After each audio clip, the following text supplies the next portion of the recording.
is going to connect India to Gyeongju Mindfulness City. Yeah.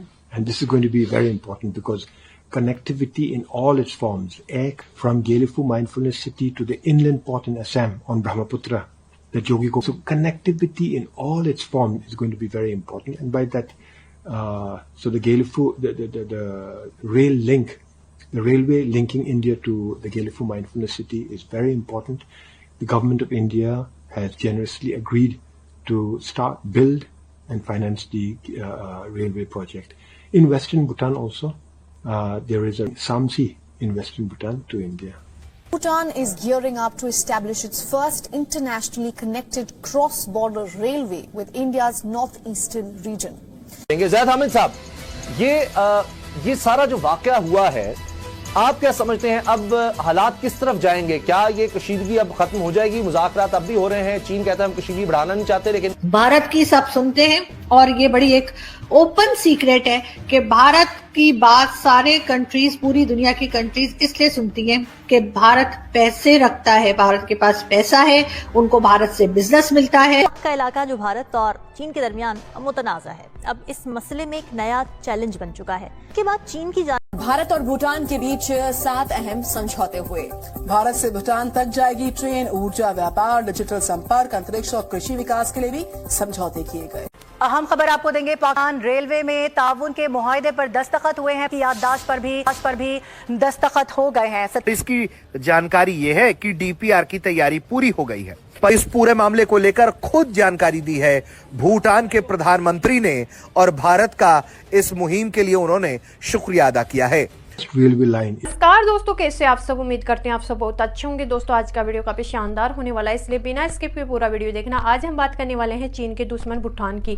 दोस्तों भूटान ने भारत से दोस्ती का हाथ बढ़ा लिया है। साथ में आप ये भी देखोगे कि भूटान और भारत के बीच में पहली रेल लाइन बिछने वाली है, जिसमें 35 करोड़ का खर्चा हो चुका है और इसका रिजल्ट भी हमें जल्दी ही मिलेगा। लेकिन मेन बात यह है कि चीन जिन छोटे छोटे देशों पर अपना दबाव लगाता है, जोश दिखाता है, आज भारत उन छोटे छोटे देशों की हेल्प करके विश्व गुरु बन चुका है। तो दोस्तों भारत और भूटान को क्या बेनिफिट होगा? दोस्तों भारत और भूटान को बहुत ज्यादा बेनिफिट होगा इस रेल लाइन से। दोस्तों देखते हैं आज का वीडियो बिना स्किप के। तनातनी के बीच भारत भूटान के रिश्तों में लगातार मजबूती होती चली आ रही है। यह हर कोई जानता है कि चीन भारत के पड़ोसियों पर डोरे डालता है और उनको अपने पाले में लाने की कोशिश करता है। ऐसे में भारत भूटान की ये दोस्ती और ये मजबूत रेल नेटवर्क यकीनन दोनों देशों की दोस्ती को एक पड़ाव ऊपर लेकर जाएगी। भारत की जो मिनिस्टर फॉर एक्सटर्नल अफेयर है, अगर उनसे चेक करें तो वो ये कहते हैं कि ये नेबरहुड फर्स्ट पॉलिसी जो है भारत की, जिसमें जो फ्रेंडली कंट्रीज हैं उनसे म्यूचुअली बेनिफिशियल रिलेशंस जो हैं उसके लिए एक कोशिश है। और करते हैं, कंपैरिजन करते हैं पाकिस्तान और इंडिया का, तो बहुत सारे लोगों को बहुत बुरा लगता है, खासतौर पर पाकिस्तान में। इसकी वजह ये है कि वो समझते हैं कि भाई ये तो बड़ी डिग्रेड किया जा रहा है हमें, कि वो कहाँ पहुंच गए, हम कहाँ पहुंच गए, हमें क्यों बुरा भला कहते हैं। तो ये तो बहुत पहले से हो जाना चाहिए तो, और आवाम को पता ही होना चाहिए। तो आपको क्या लगता है कि मीडिया ने क्या वहां की रिस्पॉन्सिबिलिटी अदा नहीं की, जो अब ये सुनकर एक शौक लगता है? तो हारून साहब, ये आपने इंडिया की बात की, इंडिया का तो पंगा चल रहा है चीन के साथ भी, कह रहे हैं ये वक्त है कि इस वक्त इस बारे में सोचा जाए। यही है ना उनके पड़ोसी, हम भी तो हैं ना। और ये चीन के लिए किसी झटके से कम नहीं होगा। परियोजना में लागत तकरीबन 3500 करोड़ रुपए के बीच बताई जा रही है और इस रेल लाइन की लंबाई तकरीबन 59.04 किलोमीटर बताई जा रही है। साइकोलॉजिकल फियर है इंडियंस को चाइना के खिलाफ। देखिए हिंदू मेंटालिटी को याद रखिएगा कि पिछले 1200 साल में ये पहला मौका है कि पिछले 50-60 साल से हिंदुओं की अपनी हुकूमत है। 1200 साल ये गुलाम रहे हैं। ये नेशनल माइंडसेट है इनका। So whatever is happening in Ladakh right now, field with Chinese are going to choose।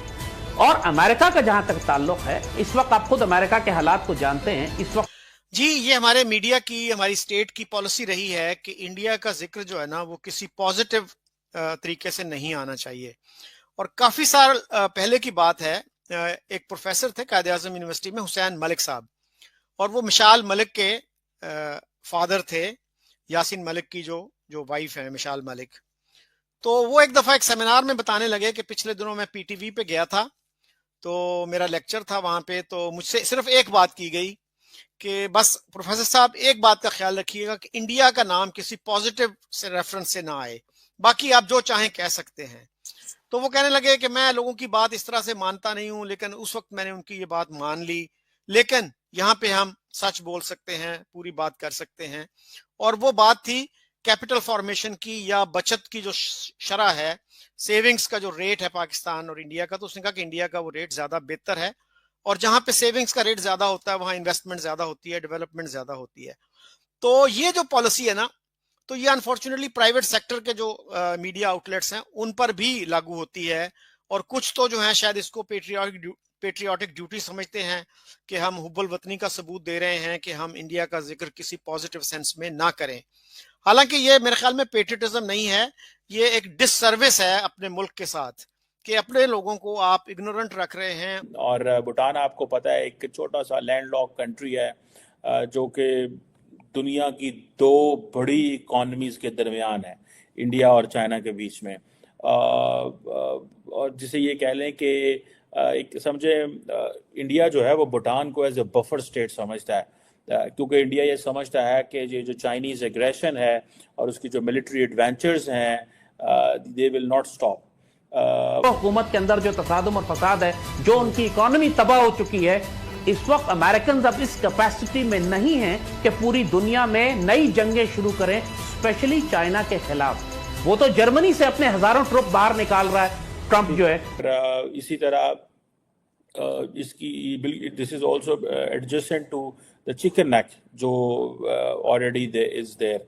So question ये है कि एक तरफ तो चाइना इज देयर और चाइना ने अपने ताल्लुकात जो हैं वो काफ़ी एक्टिव किए हैं भूटान के साथ इन द शेप के चाइना का जो बेल्ट एंड रोड इनिशिएटिव है उसके हवाले से कहा जाता है कि भूटान जो है वो एक रेजिस्टेंट रहा है, कि जिसे वो कहते हैं ना, ये आप समझे कि भूटान एक अकेला साउथ एशियन मुल्क है जिसने इंडिया के कहने पे so far resisted the China's belt and road initiative. ये बहुत बड़ी डेवलपमेंट है, ठीक है जी। और सो इंडिया जो है वो फिर इन रिटर्न भूटान के जो इंटरेस्ट हैं उनको अकोमोडेट करता रहता है, इकोनॉमिक इंटीग्रेशन एंड देन के इनकी कॉमन सिक्योरिटी और इस तरह की बहुत सारी चीज़ें जो हैं वो करते रहते हैं। सो दोनों मुल्क जो हैं वो आपस में बड़ा कॉर्डियल रिलेशन है। कहा जाता है कि एक तरफ तो ये हम देखते हैं कि चाइना के जो टेरिटोरियल डिफरेंस हैं भूटान के साथ कोई इतने इम्पोर्टेंट नहीं है, और चाइना की जो पॉलिसी है टेरिटोरियल डिस्प्यूट्स की दैट इज़ विद एवरीवन, ठीक है, हर एक मुल्क के साथ उनका मसला है। और आपको पता है कि इस हवाले से इंडियंस समझते हैं कि हमें किस तरह थोड़ी सी तंग करना है चाइना को, और चाइना समझता है हमें किस तरह तंग करना है इंडिया को। आपको मेरा ये रिएक्शन वीडियो कैसा लगा? अगर अच्छा लगा तो प्लीज़ सब्सक्राइब कीजिए, शेयर कीजिए, बेल आइकन ऑन कीजिए ताकि आपको आने वाली हर एक लेटेस्ट न्यूज़ आसानी से मिल जाए। उम्मीद करते हैं आप लोगों को मेरा ये वीडियो पसंद आया होगा। पसंद आया तो ज़्यादा से ज़्यादा शेयर करना ताकि हमारे और भी भाई बहन इस न्यूज़ को देखकर जानकारी हासिल है। जैसा कि आप लोगों ने देखा होगा कि चीन का दुश्मन कौन कौन है, जो सभी ने आज भारत से दोस्ती का हाथ बढ़ा लिया है। आप ये भी देखोगे श्रीलंका ने भी भारत से दोस्ती का हाथ बढ़ाया है, तो थाईलैंड ने भी भारत से दोस्ती का हाथ बढ़ाया। इसी चीज़ को देखकर चीन, ब्राज़ील और पाकिस्तान को काफ़ी टेंशन सताई जा रही है। साथ में आप ये देखोगे कि भूटान और भारत के बीच में रेल लाइन की एक परियोजना शुरू होने वाली है और जल्दी ही भूटान और भारत तक रेल दिखने वाली है हमें। इससे भारत को भी बहुत ज़्यादा बेनिफिट होने वाला है, तो थाईलैंड को भी बहुत ज़्यादा बेनिफिट होने वाला है। और इसमें 35,000 करोड़ का खर्चा हो चुका है और जल्द ही हमें रिजल्ट मिल जाएगा। लेकिन अगर हमें चैनल फर्स्ट बार आए और अभी तक